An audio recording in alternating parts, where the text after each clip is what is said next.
Morning friends, எல்லோரும் எப்படி இருக்கீங்க? ஸோ இன்றைக்கி காலையில் பார்த்திங்கன்னா மார்னிங் ஸ்டார்ட் ஆகிறதே வந்து பாத்திரம் விளக்குறதுலேருந்து தான். ஸோ நைட்டு வந்து எந்த வேலையுமே செய்யலை, நைட்டு பாத்திரம் விளக்கல. ஸோ மார்னிங் பண்ணிக்கலாம் அப்படின்னு சொல்லிட்டு விட்டுட்டேன். ஏன்னா அது வந்து சண்டே மார்னிங். ஸோ அதனால் வந்து அன்றைக்கி எல்லா வேலையும் பண்ணிக்கலாம் அப்படின்னு சொல்லிட்டு தான். ஸோ சண்டே மார்னிங் வந்து எந்திரிச்சோன்னே வந்து நேற்று திங்ஸ் கொஞ்சம் வாங்கிட்டு வந்திருந்தேன் டிமார்ட்லேருந்து. ஸோ அதுவுமே சேர்த்து விலைக்கு வச்சிட்டோம்னா நம்ம பேக் பண்ணுறதுக்கு ஏதாச்சும் போட்டு வைக்கிறதுக்கு ஈஸியாக இருக்கும்னு சொல்லிட்டு ஃபர்ஸ்ட் அந்த வேலையை தான் எழுந்திரிச்சு செஞ்சேன். இன்றைக்கி ஒரு டெய்லி ரொட்டீன் வ்ளாக் தான். அது கூடவே நான் கொஞ்சம் க்ளீனிங் ஒர்க்ஸ் எல்லாம் பண்ணுறேன். ஸோ என்னோட சேர்ந்து நீங்களும் க்ளீன் பண்ணுங்கள். ஸோ இது ஒரு சின்ன ஒரு மோட்டிவேஷனாக இருக்கும். அது மட்டும் இல்லாமல் நம்ம சேனலை சப்ஸ்கிரைப் பண்ணாதவங்க சப்ஸ்கிரைப் பண்ணிவிட்டு பாருங்கள். அது எனக்கு ஒரு சின்ன மோட்டிவேஷன். அவ்வளோதாங்க. வாங்க வீடியோக்குள்ளே போகலாம். நான் வாங்க போனது வேறு, ஆனால் நான் வாங்கிட்டு வந்ததோ வேறு. என்னென்னா நான் கிளாத் ஆர்கனைசருக்காக தாங்க போயிருந்தேன். கிளாத் ஆர்கனைசர் நான் கிளாத்லேயே இருக்கும் இல்லையா, ஸோ அந்த மாதிரி மெட்டீரியல் வாங்கலாம் போயிருந்தேன். ஆனால் வந்து அங்கே இருந்தது எல்லாமே பிளாஸ்டிக் ஆர்கனைசர்ஸ் தான். ஸோ பிளாஸ்டிக் ஆர்கனைசர் வாங்குறதுல தப்பு இல்லை, ஆனால் வந்து ஆல்ரெடி வார்ட்ரோப்பில் நம்ம ஸ்டோர் பண்ணி வைக்கும்போது ரொம்ப பல்ச்சாக இருக்கிற மாதிரி இருக்கும். ரெண்டாவது வந்து நம்ம நாளைக்கு ஃப்யூச்சரில் வந்து வார்ட்ரோப் ஏதாச்சும் எக்ஸ்ட்ராவாக செய்கிறோம் அப்படிங்கிற போது இந்த பிளாஸ்டிக் ஆர்கனைசர்லாம் வைக்கிறதுக்கு இடமே இருக்காது, அப்போ இடத்த அடைச்சிட்ருக்கோம்.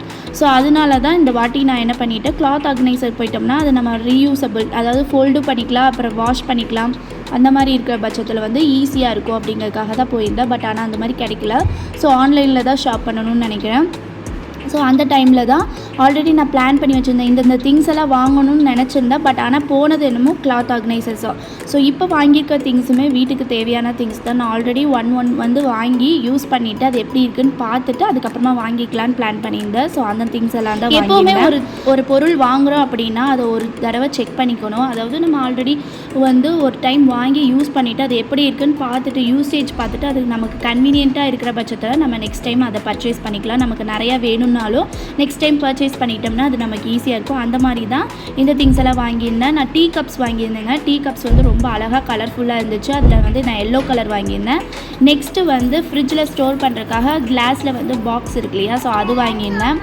அதுக்கப்புறமா வந்து ஆயில் கேன்ஸ் வாங்கியிருந்தேன். ஆயில் கேன்ஸ் ஆல்ரெடி நான் ஒன்று வச்சுருந்தேன். ஸோ அது நல்லா யூசேஜ் நல்லா இருந்தங்காட்டி நான் ஆல்ரெடி ஸ்டெயின்லெஸ் ஸ்டீலில் ஃபுல் ஸ்டெயின்லெஸ் ஸ்டீலில் வச்சுருந்தேன். அது உடஞ்சிருச்சு. ஸோ அதனால் இந்த டைமில் வந்து கிளாஸும் ஸ்டெயின்லெஸ் ஸ்டீல் போகிற மாதிரி இந்த மாதிரி பவுட் உள்ளது வாங்கியிருந்தேன். அதுக்கப்புறமா நட் ஸ்டோர் பண்ணுறதுக்காக ஃப்ரிட்ஜில் எப்போவுமே ஸ்டோர் பண்ணுறதுக்கு ஈஸியாக இருக்கும் அப்படிங்கிறதுக்காக அந்த நட்ஸுக்காக ஒரு லாங் ஜார் மாதிரி வாங்கியிருந்தேன். ஸோ அதுவுமே வந்து ஆல்ரெடி ஒன்று வாங்கி யூஸ் பண்ணி பார்த்துட்டு அது எப்படி இருக்குது, அதோட லுக்கு ஃபினிஷ் எல்லாமே சூப்பராக இருந்துச்சு, ஏர் டைட்டாக இருந்துச்சு, அந்த கிறிஸ்பியாக இருந்துச்சு, நவுத்து போகாமல் இருக்கும். அது செக் பண்ணுறதுக்காக வாங்கியிருந்தேன். இப்போ சூப்பராகவே இருந்துச்சு. ஸோ அதனால் இது ஒரு 3 கண்டெய்னர்ஸ் வாங்கியிருந்தேன்.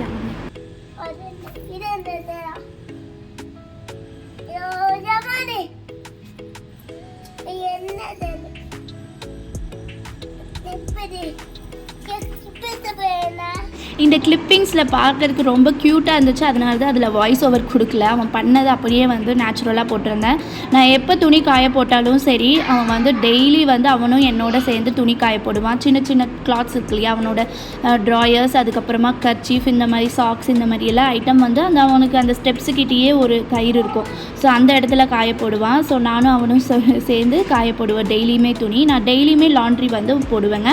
ஏன்னா அப்போ தான் நமக்கு ஈஸியாக இருக்கும். டெய்லி பேசிஸில் போடும்போது நம்ம துணி துவைக்கிறதும் ஈஸியாக இருக்கும், மடித்து வைக்கிறதுக்கும், அதுக்கப்புறமா எடுத்து வைக்கிறதுக்கும் ஈஸியாக இருக்கும். இல்லைன்னா நமக்கு எல்லாம் சேர்த்து வச்சு போடும்போது நமக்கு ஒர்க் லோட் ஜாஸ்தியாக இருக்கிற மாதிரி இருக்கும். ஸோ அதுக்கப்புறமா வீடெல்லாம் கொஞ்சம் மெஸ்ஸியாக இருந்துச்சு. அதெல்லாமே வந்து க்ளீன் பண்ணணும். ஆல்ரெடி வந்து துவைச்ச துணியெல்லாம் பார்த்திங்கன்னா அப்படியே மலை மாதிரி குமிச்சு வச்சுருக்கேன். டெய்லி துவைச்சி மடித்து வச்சது தான். இந்த கிளாத் ஆர்கனைசர்னால டிலே ஆகிடுச்சு. இன்றைக்கி ஒரு வழியாக எடுத்து வச்சிடணும். ஏன்னா கிளாத் ஆர்கனைசர் கிடைக்கல. ஸோ அது கிடைக்கும்போது பார்த்துக்கலான்னு சொல்லிவிட்டு இப்போ எப்படி இருந்தாலும் ஃபோல்டு பண்ணி வச்சு தான் ஆகணும். ஸோ அதனால் பீரோவில் வச்சிடலாம் அப்படின்னு சொல்லிட்டு பிளான் பண்ணிட்டேன். ஸோ கொஞ்சம் கையில் வாஷ் பண்ண கிளாத்தெல்லாம் காஞ்சிச்சு. ஸோ அதையுமே மடித்து வச்சுட்டோம்னா அந்த வேலை முடிஞ்சிடும். நெக்ஸ்ட்டு வர பேட்சப்போ நம்ம ஈஸியாக மடித்து வச்சு அப்புறம் எடுத்து வச்சிடலாம். நான் எப்போவுமே ஒயிட் கிளாத்ஸ் எல்லாம் வந்து கையில் தான் துவைப்பேன் முடிஞ்ச அளவுக்கு. அப்படி இல்லைன்னா வந்து கொஞ்சம் சேர்ந்ததுக்கப்புறமா ஆளால் ஊற வச்சுட்டு அதுக்கப்புறமா கரையெல்லாம் மட்டும் நல்லா தேய்ச்சிட்டு அதுக்கப்புறமா மிஷினில் போட்டுருவேன். என்ன தான் நம்ம மிஷினில் போட்டாலுமே இந்த கையில் துவைக்கிற மாதிரி வராது. பட் எப்போவாச்சும் மோஸ்ட்லி டைம் இருந்துச்சுன்னா கண்டிப்பாக நான் கையில் துவைப்பேன் எல்லா துணியுமே. கொஞ்ச நாள் ஆச்சு இந்த ஸ்லாபெல்லாம் க்ளீன் பண்ணி. ஸோ அதனால் ஒரு ஒன் வீக் இருக்கும். ஸோ அதனால் அதெல்லாம் எடுத்து வச்சுட்டு அப்பப்போ இதை க்ளீன் பண்ணால் தான் நல்லாயிருக்கும். இல்லைன்னா டஸ்ட் வந்து நிறையா ஃபார்ம் ஆகும். ஸோ அதே மாதிரி வந்து கொஞ்சம் இந்த டிவி யூனிட் கிட்டலாம் கொஞ்சம் க்ளீன் பண்ணிவிட்டு அந்த ஸ்பீக்கர்ஸ்லாம் நிறைய ஒயர்ஸ் அந்த மாதிரி இருக்கங்காட்டி அப்பப்போ வந்து க்ளீன் பண்ணிட்டால் கொஞ்சம் ஈஸியாக இருக்கும். இல்லைன்னா ரொம்ப தூசி படிஞ்சோன்னே நம்ம க்ளீன் பண்ணணும்னா வச்சுக்கோங்களேன் ரொம்ப கஷ்டமாக இருக்கும். அதுக்கு ஒரு 1 ஹவருக்கு மேலே டைம் எடுக்கும் அந்த ஒயரெல்லாம் கரெக்டாக ஃபிக்ஸ் பண்ணி எல்லாம் பண்ணுறதுக்கு. ஸோ அதனால் வந்து அப்பப்போ க்ளீன் பண்ணிட்டோம்னா கொஞ்சம் ஈஸியாகவே இருக்கும். நெக்ஸ்ட்டு கிச்சனில் இருக்கிற கொஞ்சம் ப்ராடக்ட்ஸ் அந்த ஆயில் அந்த ரேக்கெல்லாம் வந்து க்ளீன் பண்ணி வாஷ் பண்ணி வெளியே கமுத்தி வச்சுட்டேன். கிச்சனையும் கொஞ்சம் கவுண்டர் டாப் எல்லாம் வந்து ஏரியாலாம் வந்து மாற்றி வச்சுருக்கேன். எப்போவுமே கவுண்டர் டாப்பில் கசகசன்னு இல்லாமல் கொஞ்சம் திங்ஸ் எல்லாம் வந்து ஒதுக்கி எல்லாத்தையும் கீழே வச்சுட்டேன், கிரைண்டர் அந்த மாதிரியெல்லாம். ஸோ ஒரே மாதிரி கிச்சன் இருந்துச்சுனாலும் நமக்கு போர் அடிச்சு போயிடும். ஸோ அப்பப்போ வந்து மாற்றிக்கிட்டே இருந்தோம்னா நமக்கு கொஞ்சம் ஃப்ரெஷ்ஷாக இருக்கும் மைண்டு. ஸோ இப்போ நல்லாயிருக்கும், பார்க்குறக்கே நீட்டாக இருக்கிற மாதிரி இருக்கும். ஸோ ஆயில் கேன்ஸு மசாலா டப்பா எல்லாத்தையுமே வந்து தீர அப்பப்போ க்ளீன் பண்ணிவிட்டா அதுக்கப்புறமா ரீஃபில் பண்ணும்போது நமக்கு வந்து ஒர்க் லோட் ஜாஸ்தியாக இருக்காது. எல்லாம் தீர்ந்து ஒரே டைமில் வாஷ் பண்ண முடியாது. ஸோ அப்பப்போ க்ளீன் பண்ணிட்டோம், அந்த கண்டெய்னர்ஸில் முடிஞ்சிச்சுன்னா அந்த டைம் க்ளீன் பண்ணிவிட்டு அதுக்கப்புறமா ரீஃபில் பண்ணோம்னா ஈஸியாக இருக்கும். ஸோ பொங்கலுக்கு தான் சுத்தம் பண்ணணும், தீபாவளிக்கு தான் சுத்தம் பண்ணணும் அப்படின்னு இல்லாமல் எல்லா டைமும் இந்த மாதிரி மினிமலிஸ்ட்டாக நம்ம கொஞ்சம் கொஞ்சமாக செஞ்சுட்டு வரும்போது ஈஸியாக இருக்கும். நெக்ஸ்ட்டு ஒரு 2 டேஸ்க்கு வந்து சைட் டிஷ் பிரச்சனை இருக்கக்கூடாதுன்னு சொல்லிட்டு தக்காளி கொஞ்சம் நிறையா இருந்துச்சு. ஸோ அதனால ஒரு சைட் டிஷ் பண்ணிடலாம் அப்படின்னு சொல்லிட்டு தான் தக்காளி தொக்கு ரெடி பண்ணிகிட்டு இருந்தேன்.